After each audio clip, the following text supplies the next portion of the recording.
ಹಣೆ ಬೆರಗೆಟ್ಟ ಇವರು ಏನು ಭಾರಿ ಕಾನೂನನ್ನ ಜಾರಿ ಮಾಡ್ತೀವಿ ಅಂತ ಹೇಳಿ ಆಫ್ಟರ್ ಆಲ್ ಕಾನ್ಸ್ಟೇಬಲ್ಗಳು ಬಂದು ಏನು ಮಸೀದಿಗೆ ಬಂದು ಇವರೇನು ಭಾರಿ ಉಪದೇಶ ಕೊಡೋದಂತೆ. ಉಪದೇಶ ಇವರಿಗೆ ಕೊಡಬೇಕು ನಾವು. ಮಂಗಳೂರು ಮಹಾನಗರ ಪಾಲಿಕೆ, ಕರ್ನಾಟಕ ರಾಜ್ಯ ಸರ್ಕಾರ, ಅದಕ್ಕೆ ಸಂಬಂಧಪಟ್ಟಂತ ಜನಪ್ರತಿನಿಧಿಗಳು ಎಲ್ಲರೂ ಕೂಡ ಏನೇನು ಸಬೂಬು ಹೇಳ್ತಾರೆ ಹೊರತು ಏನು ತೆರೆಯುವಂತ ಗೋಜಿಗೆ ಹೋಗ್ತಾ ಇಲ್ಲ. ಈಗ ಇರ್ತಕ್ಕಂಥ ಪ್ರಶ್ನೆ ಇಷ್ಟೇ ನೋಡಿ, ಇದೊಂದು ಅಧಿಕೃತವಾದಂತಹ ವದಾಗ್ರಹ ಕಸಾಯಿಖಾನೆ. ಇಲ್ಲಿ ಕೇವಲ ಏನು ದನದ ಮಾಂಸ ಅಲ್ಲ, ಆಡು ಕುರಿ ಇನ್ನಿತರ ಎಲ್ಲ ಮಾಂಸಗಳು ಇಲ್ಲಿ ಸಂಸ್ಕರಣೆಗೊಂಡು ನಂತರ ಎಲ್ಲ ಕಡೆಗಳಿಗೆ ಹೋಗುವಂಥದ್ದು ಅಂತ ಪ್ರಶ್ನೆ ಬಂದಾಗ, ಇಲ್ಲಿ ಮಾಂಸದ ವಿಚಾರಗಳೆಲ್ಲ ಬಂದಾಗ ಸರ್ಕಾರ ಗಮನ ಹರಿಸಬೇಕು ತಾನೆ. ಈಗಿನ ಸರ್ಕಾರ ಆಗಲಿ ನಗರ ಪಾಲಿಕೆ ಆಗಲಿ ಒಂದು ಸರಿಯಾದ ದಾರಿಯಲ್ಲಿ ಈ ಬಗ್ಗೆ ಒಂದು ತೀರ್ಮಾನವನ್ನು ಕೈಗೊಳ್ಳಬೇಕಿತ್ತು. ಆದಿವತ್ತು ಏನು ಮಾಡ್ತಾ ಇದ್ದಾರೆ, ಇಲ್ಲಿ ಅನವಶ್ಯಕವಾಗಿ ಧರ್ಮ ರಾಜಕಾರಣ ಒಂದು ಕಡೆ, ದ್ವೇಷ ರಾಜಕಾರಣ ಇನ್ನೊಂದು ಕಡೆ ಒಟ್ಟಾರೆ ಇಟ್ಕೊಂಡು ಪ್ರಜ್ಞಾಪೂರ್ವಕವಾಗಿ ಮಂಗಳೂರಿನಲ್ಲಿ ಇದು ವದಾಗ್ರಹ ಆಗಲೇಬಾರ್ದು. ಒಮ್ಮೆ ಪ್ರಚಾರಕ್ಕೆ ಬಂದ್ರು, ಎಲ್ಲೆಲ್ಲೋ ಜಾಗ ನೋಡ್ತೀವಿ ಅಂತ ಹೇಳಿ ಅದು ಯಾವುದೂ ಆಗಲಿಲ್ಲ. ಅದು ಎಷ್ಟೊಂದು ಒಂದು ಪಿತೂರಿಗಳನ್ನ ಮಾಡ್ತಾ ಇದ್ದಾರೆ ಅನ್ನುವಂಥ ಒಂದು ಪ್ರಶ್ನೆ ಇದು ಒಂದು ಕಡೆ.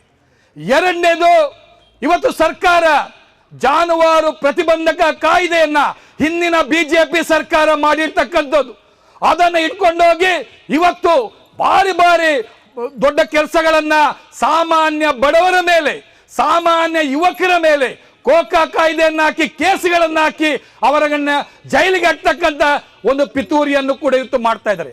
ಹಣೆ ಬೆರಗೆಟ್ಟ ಇವರು ಏನು ಭಾರಿ ಕಾನೂನನ್ನ ಜಾರಿ ಮಾಡ್ತೀವಿ ಅಂತ ಹೇಳಿ ಆಫ್ಟರ್ ಆಲ್ ಕಾನ್ಸ್ಟೇಬಲ್ಗಳು ಬಂದು ಏನು ಮಸೀದಿಗೆ ಬಂದು ಇವರೇನು ಭಾರಿ ಉಪದೇಶ ಕೊಡೋದಂತೆ. ಉಪದೇಶ ಇವರಿಗೆ ಕೊಡಬೇಕು ನಾವು, ಇವರಿಗೆ ನಾವು ಉಪದೇಶ ಕೊಡಬೇಕು.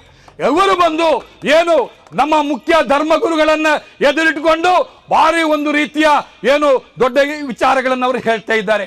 ಇಂತಹ ಸಂದರ್ಭದಲ್ಲಿ ನಾವಿದನ್ನ ಬಹಳ ಗಂಭೀರವಾಗಿ ತೆಗೆದುಕೊಳ್ಬೇಕಾಗಿದೆ.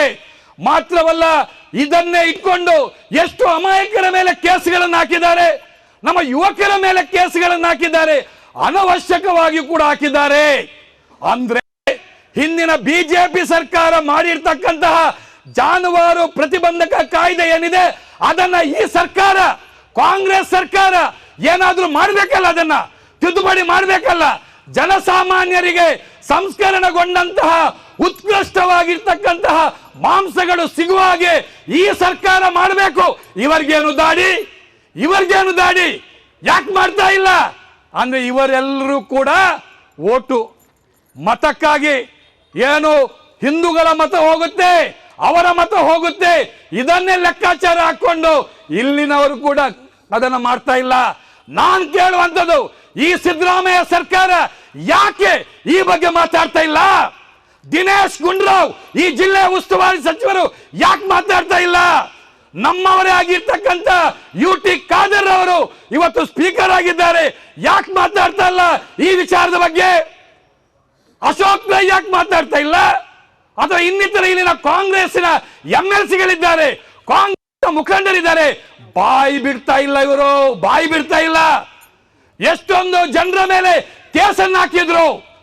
ಮೊನ್ನೆ ಬೆಳ್ತಂಗಡಿಯಲ್ಲಿ ಏನಾಯ್ತು, ಉಪ್ಪಿನಂಗಡಿಯಲ್ಲಿ ಏನಾಯ್ತು, ನಮ್ಮ ಮಂಗಳೂರಿನ ಸುತ್ತಮುತ್ತ ಏನೆಲ್ಲ ಆಗ್ತಾ ಇದೆ ನಾವು ನೋಡ್ತಾ ಇದ್ದೀವಿ. ಆದ್ರೂ ಇವತ್ತು ಈ ಸರ್ಕಾರ ಮಾತಾಡ್ತಾ ಇಲ್ಲ.